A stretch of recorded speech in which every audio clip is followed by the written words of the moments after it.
This is our head. And somewhere in there, you have the brain. And then you have here the pituitary, and somewhere here, you have the pineal gland. They tell us that this pineal gland is formed like an eye, like an atrophied eye, that it was an eye sometime. But if it was really an atrophied eye, then why hide it under the brain if it was supposed to see light? But we know that as an eye, it's very sensitive to light, because when light hits it, it can't hit it directly, of course. Somehow it gets the information about light, then it produces certain things, chemicals in your body, and when there is no light, it produces others. So the moment the light goes off, it starts producing things like, for example, melatonin, and it puts you to sleep. But if this was the main reason for this, then the logical place for it would be somewhere out there. If it's an organ that senses light, the logical place for it would be somewhere where it can get the light. Or why would we need it to begin with? Because the eyes can do it for us. I mean, the eyes can sense the light and send the information to the brain. Why have something that looks like an eye that gets information from outside, but at the same time is pointing downwards, under the brain? It must be, when we speak of its relationship to light. Now, we are speaking about light being created in our system. We create our light. So it is sensitive. It could be sensitive to something there, but it is also related to some inner light. You know, this point in the ear, when you have your ear like that, in Chinese medicine, you imagine the ear like this to be like an inverted fetus, with the eyes here, the hands here, you see, and the legs here. It's like that. And the points here in treatment, they reflect every organ in your body. So your whole body is present in your ear like that. Now, in ancient times, there was nothing called jewelry. You wear jewelry here, you wear jewelry there. No. At the time when the door was open, you used things on your body for certain interactions with the forces of nature. So this point here in Chinese acupuncture is called the point of inner light. And if you put some crystals or diamonds here, that means you activate through resonance, you enter into resonance with your inner light. So your inner vision gets activated. And when they had the priestesses, the young priestesses in the temples, one of the way to activate their inner vision was to put any type of crystal or diamond here, depending on what you wanted to do, you see. Today, you find people piercing everywhere. Now, that's very, very dangerous.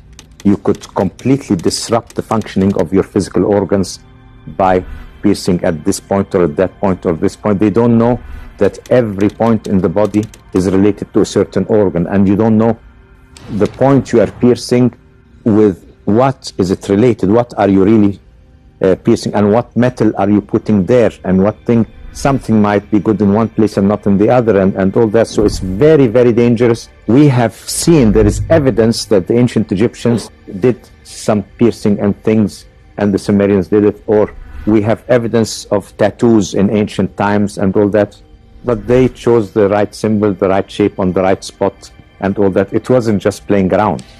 So if this is inner vision, why here? Why looking here? It must have a link here and something here. Ear spine goes down here, but why here? Is it looking at something there? The heart is the place where you have the most blood in your body. So it's the center of the fiery element. And fire produces light. So the mystical connection of light of the heart, perceived by the pineal gland, illumination, and then what's perceived out here with the visual center. So this light is in resonance with this center. So your inner light is here, and it is on a harmonic, a higher harmonic to the actual light you perceive in colors. That's why in any mystical experience, the light effect, I mean, if you do some meditation or do some prayer or something, sometimes you can see that there's some slightly more light in your vision. So there's a link between the centers here, pituitary, pineal, heart, and the brain then. Now, look at it that way. In order that you perceive your reality, you must have working senses. That means your body must function before you can perceive a reality. So what runs your body? Is it within your perceived reality or from outside? I mean, your heartbeat, your lung, all the rhythms of your body, the laws that govern life, are not coming from your perceived reality. They're coming from the total reality. The whole universe is working through you in there, and then you become alive, and then you make your perceived reality. But what really work, all those rhythms are methods of communication. Remember, we said rhythm are communication. So you're communicating with the whole universe. Your life is through the life of the universe. What are the laws that make you breathe, think? Where do those laws come from? Those archetypal laws must be beyond the perceived reality, because they must be there first for us to see perceived reality. Now, is the light that you see in front of you produced by the sun or by you? No, the sun is radiating energy. Energy, your brain converts it into light. So you are producing the light. So if you want to see your inner light, it's in front of you. You see, it's right in front of you there. You are producing this perceived reality. It's produced in your brain. I'll tell you something. When you close your eyes and you dream, or when you visualize, does the picture you visualize, whether you're awake or does it have colors and light and everything? Does it? Okay, that means you produce your own light. So all the senses are created in the brain. So you are only taking 5% of the whole. So if you can only perceive 5% of the whole, how can you assume that you are translating the whole reality out there? No way. That's why we call perceived reality. If I make my reality, I'm like a projector, you know. When you go to the movies, you watch the screen, and then in front of you there on the screen, you see the film, don't you? You have to see the film out there, and you think the film is out there. Is the film out there? No, where is the film? No, it's in the projector. I mean, where is the film that you see out there? It's a roll of film in the projector. But you think it's out in front of you there, because it is projected there. What projects it? Light. Light. I'm taking another example. I'm going a step further. Now we went to the step after you produced it in your brain. Now we're taking the next step, you see. The next step is, after you produced in your brain, you have to project it outside. Because this reality, if it's not projected, it's not, you don't feel it as your environment. So the senses do not only capture information, it's not a one-way street. No, all your senses work both ways. So active in reception and active in projection. In the projection of your reality outside, and then you think it's outside you, but you are really projecting. It's like a projector. During the movie, you're living the film out there, but in reality, the film is in the projector.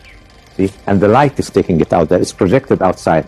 So the projector is your brain, the film is in it, and you project it outside. Now, the act of projection and the act of producing light and all that, you see, takes energy. So a projector, if you keep it running for a long time, it will heat up. Same thing with you. I mean, seeing this reality, because it's a left brain operation, because your reality is sort of made up through the use of the activation of the senses, what happens is it overheats if you use it too much. So you have to sleep. You can only use it for so long, and then you have to sleep a bit. You can't keep this reality out there for a long time, because you need a certain amount of stress to have it. But there are easy ways.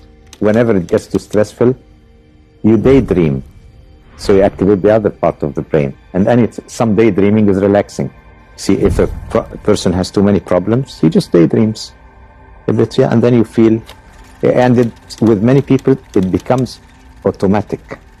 You see, it becomes automatic. The more you stress them, the more they fly out. And the more you concentrate, because reality, you know, the left brain, okay, I see reality, I go more into concentration, puts more stress. Now, if I am producing my reality and I have a projector, I'm producing my reality. That means I can control it. I can put my hand in front of the projector, make some images, do things.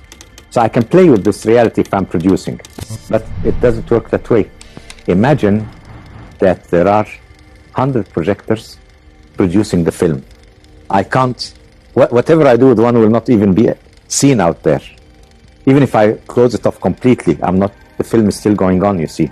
So it's like if I have one instrument with one string and I hit the string, I can stop it and the sound goes away. But now if I have a musical instrument and I hit one string and that's my string and then stop it, the sound will not stop. Resonance. So the reality through resonance becomes solid. Resonance is a form of interference of that and becomes solid through resonance. And then we are parts of forming it, but we are not the total formers of it. So at the end, it becomes our reality. So this is our perceived reality.